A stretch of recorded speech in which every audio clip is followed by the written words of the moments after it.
Hello everyone, मेरा नाम आकृति गुप्ता है और मैं आज आपके CSCET का लेक्चर लेने वाली हूँ, starting with legal aptitude and logical reasoning. सबसे पहले हम लीगल एप्टीट्यूड को पढ़ेंगे।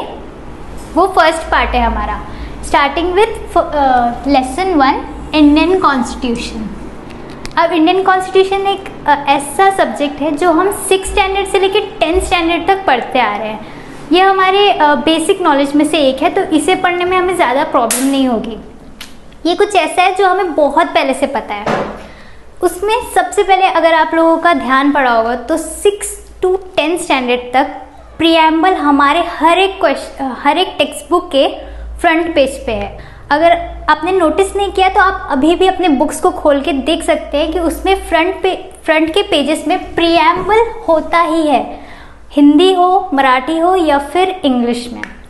तो CSCET में भी प्रीएम्बल का एक बहुत बड़ा रोल है। इनफैक्ट जितना बड़ा रोल इसका एग्ज़ाम्स में है उतना ही हमारे पर्सनल लाइफ में भी है। ये एक बेसिक रिक्वायरमेंट है, रिस्पॉन्सिबिलिटी है हर एक उस सिटीज़न की जो इंडिया में रहता है, यहाँ पे बॉर्न हुआ है। हमें अपना प्रीएम्बल आना ही चाहिए, क्योंकि अगर हम लॉ पढ़ते हैं तो उसमें सबसे पहला जो हम जिस बारे में जानेंगे वो प्रीएम्बल ही है। ये आना ही चाहिए।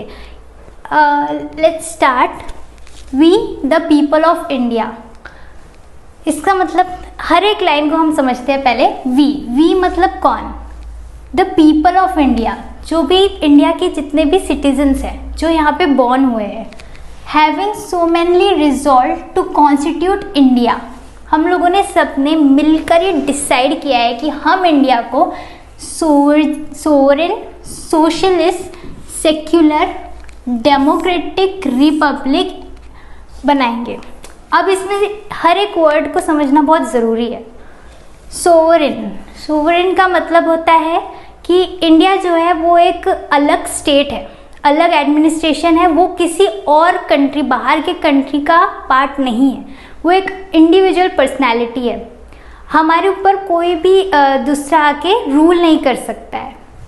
सोशलिस्ट का मतलब होता है कि एक मिनट में फ़ोन में देख लूँ क्या? कोई बात नहीं, वीडियो चल रहा है, मैं डिलीट कर रहा हूँ। यही तो खास बात है ना एडिटिंग का। लेक्चर भी लेते हैं, बात नहीं करते हैं। सोशलिस्ट में होता है कि मिक्स्ड इकोनॉमी, जिसमें हाफ मतलब प्राइवेट सेक्टर और पब्लिक सेक्टर दोनों साथ साथ होते हैं। देन सेक्युलर का मतलब होता है कि हर एक रिलीजन, भले ही वो माइनॉरिटी हो या मेजॉरिटी हो, उसे स्टेट्स की तरफ से इक्वल रिस्पेक्ट मिलेगा, प्रोटेक्शन मिलेगा और सपोर्ट मिलेगा। फिर आता है डेमोक्रेटिक रिपब्लिक। अब ये तो हमें पता है कि हम डेमोक्रेटिक कंट्री में रहते हैं। डेमोक्रेटिक कंट्री जहाँ पे हम अपने रिप्रेजेंटेटिव्स को खुद इलेक्ट करते हैं। डेमोक्रेटिक रिपब्लिक का मतलब यहाँ पे अश्योर करता है of the people, by the people and for the people. आगे बढ़ते हैं। And to secure all its citizens, हमारे हर एक सिटीजन्स को सिक्योर करेंगे जस्टिस मतलब उन्हें न्याय दिलाना।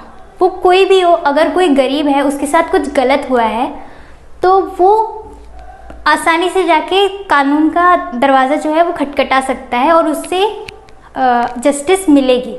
और अगर कोई अमीर है और उसने कुछ गलत किया है तो उसे रेडी रहना पड़ेगा पनिशमेंट के लिए। जस्टिस हमें कौन कौन से बेसिस पे मिलेगी? Social, economic and political. हमें सोशली जो सामाजिक तौर से, इकोनॉमिक और पॉलिटिकल, इन सभी के बेसिस पे हमें जस्टिस मिलेगी। फिर लिबर्टी का मतलब होता है इंडिपेंडेंस। हमारे पास ये इंडिपेंडेंस है कि हम अपने विचार रख सकते हैं, एक्सप्रेशन, बिलीफ, हम क्या बिलीव करते हैं इसका हमारे पास पूरा इंडिपेंडेंस है। हम किस पे फेथ करते हैं ये भी हमारे पास इंडिपेंडेंस है। और वर्कशिप, हम क्या पूजा करते हैं, किसकी कौन से रिलीजन को मानते हैं, इन सभी की इंडिपेंडेंस हमारे पास है। और इसका मतलब इंडिपेंडेंस का होना एक मतलब ये नहीं है कि हम कुछ गलत करेंगे, गलत नहीं करना है, हमें हमेशा कुछ भी अच्छा सोचना है ताकि कोई हमारे ऊपर पॉइंट आउट ना कर सके कि हमने अपने राइट्स का गलत इस्तेमाल किया है। नेक्स्ट है इक्वालिटी। अब इक्वालिटी क्या होता है, ये तो हम बचपन से सुनते हैं, इक्वालिटी अमंग जेंडर, ऊंच नीच कास्ट के बीच में हमें इक्वालिटी होती है, हमें किसी को भी कोई स्पेशल प्रायोरिटी नहीं देनी है, हमें इक्वालिटी मिलती है स्टेटस की, स्टेटस कि जो हमारे सोसाइटी में कौन अमीर है कौन गरीब है ऐसा नहीं देखना है, हर एक के सामने लॉ के